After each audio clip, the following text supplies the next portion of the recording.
that, Chaz, as someone who goes up against Brock Bowers constantly in practice and also lives with him, what is it about him that maybe pushes others to try and match or meet his, competitiveness, intensity, excellence in terms of, going against him, being around him, and sort of elevating yourself to match it? He never complains, no matter how many reps he gets. No matter the situation, what he has in the play, he never complains about it, and he's always back for the next snap. Chaz, we talked to you back in the spring about you being the veteran of the outside linebackers. How much more comfortable do you feel sort of leading those guys and having had the last few months, having had the summer as that older guy in the room? Coming to the spring, I was more of a lead by example kind of leader in my room, because I obviously didn't have to talk because there was no one. But going into summer and coming out of spring, I realized I had to be more of a vocal leader. I got to be more of a leader in the young guys and teach them how it's done.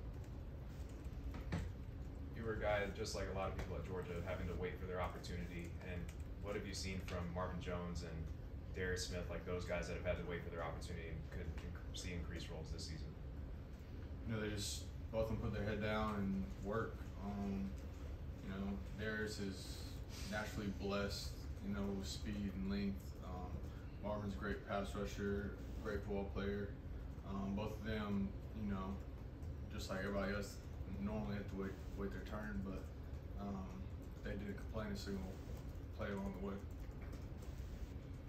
Yeah, it's pretty well known you're an extremely hard worker yourself. I'm curious where that comes from, who instilled that in you, and who would you attribute that to?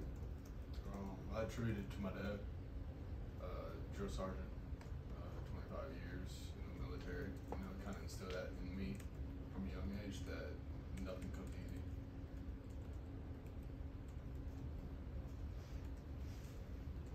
Chaz, you talked about having to welcome being more of a vocal guy. How much of an adjustment has that been for you, being willing to speak out and willing to keep those guys going in the right direction? I had to do it in high school, so it was on a different level in college, but I had experience doing it from previous times, so I just had to get back into the role.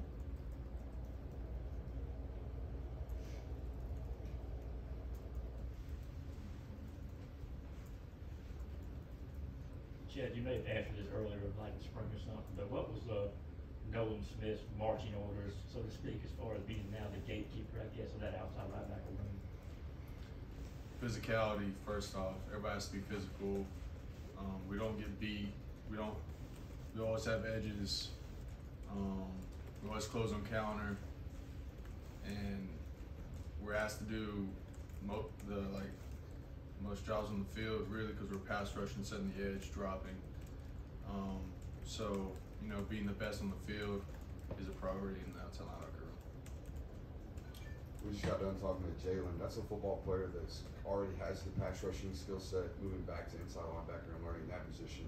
You were kind of the opposite. You were an inside linebacker your first 3 years, I believe, in high school, worked your way down towards the line of scrimmage.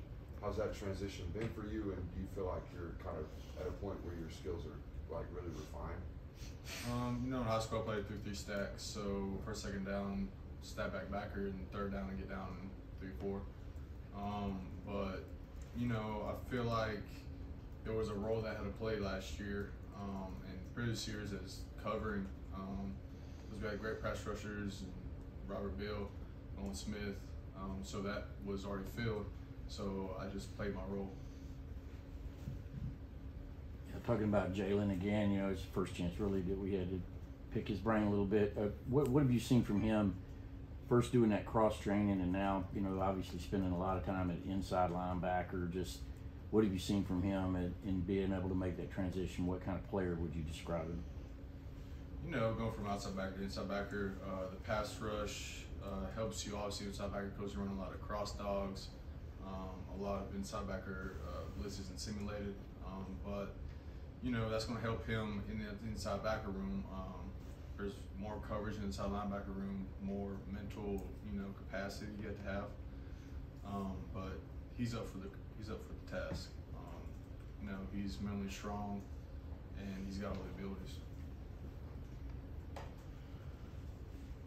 Chaz, I mean, you're going into your third season, you know, I mean, what are you looking to really progress in your own game now, kind of leading that edge rusher room? Just taking the footsteps of those before me. You know, there's great outside linebackers from Georgia, you know, Renzo Carter, Nolan Smith, Robert Bill. Those guys set a pathway and a way of how to do it, you know, and just trying to follow by that standard. Two kind of non-football sort of related questions. One, the number 32, where did that come from for you? And then secondly, we always hear about how competitive Bowers is and doesn't like to lose at anything. Is there anything you can beat him at consistently when you guys compete outside of football?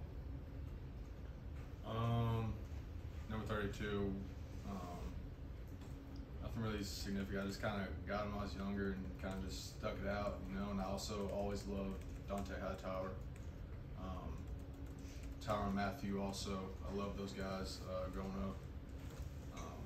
And I'm trying to think what I can beat him in. I'd say fishing. I can beat him in. He beats me shooting.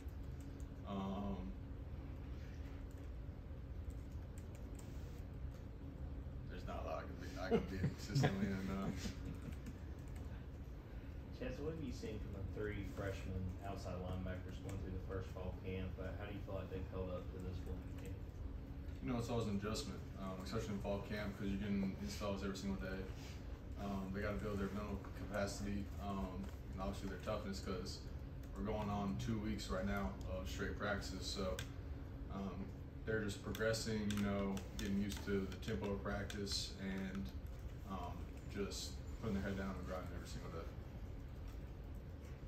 Chaz, I got to ask you, go back to your dad being a drill sergeant. What was it like growing up in that kind of environment as a young kid? And did y'all do a lot of moving around while he was doing his job? Yeah, I lived at Fort Jackson and a couple more in Mississippi, maybe Texas for a week or two. But it's kind of difficult because he is on the base most of the day early and then comes back late at night. But you know, it's beneficial in the long run because he instilled everything in me that he would have instilled on his privates or anybody that's drilling all day. Is he still active? He died 3 years ago. Oh, my bad, I'm sorry. You're good. Chaz, when you look to the scrimmage coming up on Saturday, what do you feel like are the big goals for the defense? What do you guys need to accomplish with the season so close? Can you repeat the first part of it? Yeah. You know, looking at the scrimmage coming up on Saturday, what do you feel like this defense needs to accomplish in that scrimmage, just knowing the season is so close? You know, the season's so close. We got to create an identity for ourselves. But I say that if we're going to be a run-stop defense, we're going to be a third down efficiency. You know, we got to set the tone for ourselves in that scrimmage, because these scrimmages going into the season really set everything up. So we got to set an identity for ourselves. Got time for 2 more questions. You told us last season that your nickname on the team was the White Wolf. Does anybody else on the team have a better nickname than that, or do you have the best nickname on the team?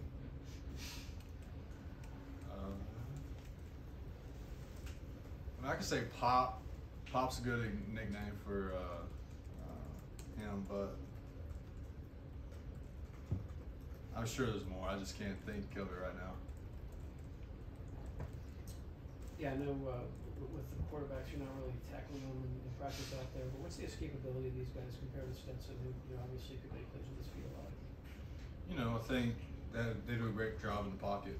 We do a great job in practice, so putting them in situations where they can roll in and out of the pocket with 9-on-9, 5-on-4 pass rush, put them in situations that they're uncomfortable and being able to put them in situations to succeed. All right, Chaz, thank you. Thanks, Chaz. Thank you, Chaz.